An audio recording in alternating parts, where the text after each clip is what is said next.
Hello అండి. బీరకాయ కూర అనగానే అబ్బా ఈ కూర అని అనుకుంటారు. దీన్ని అందరూ రకరకాలుగా కూడా వండుకుంటారు. ఇందులో పాలు పోసి వండితే ఇంకా టేస్టీగా ఉంటుంది.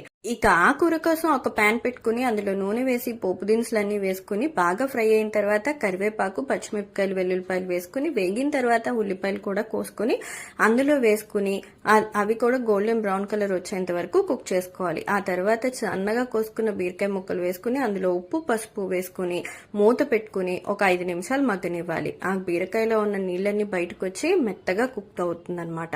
ఆ తర్వాత అందులో ఒక స్పూన్ కారం, ఒక స్పూన్ ధనియాల పొడి వేసుకుని ఒకసారి కలుపుకుని ఇంకొక 5 నిమిషాల పాటు కుక్ అవనివ్వాలి. ఇలా మూత పెట్టుకుని కుక్ చేసుకోవడం వల్ల ఇందులో నీళ్లు పోయాల్సిన అవసరం లేదనమాట. అవన్నీ బాగా ఉడికిన తర్వాత ఒక చిన్న గ్లాస్ చిక్కటి పాలు పోసి ఇంకొక 10 నిమిషాలు ఉడికిస్తే మన కూర రెడీ అయిపోతుంది. మొత్తం అంతా కుక్ అయిన తర్వాత పైన అలా కొత్తిమీర చల్లుకుని ఒకసారి కలుపుకుని వేడి వేడి అన్నంలో తింటే చాలా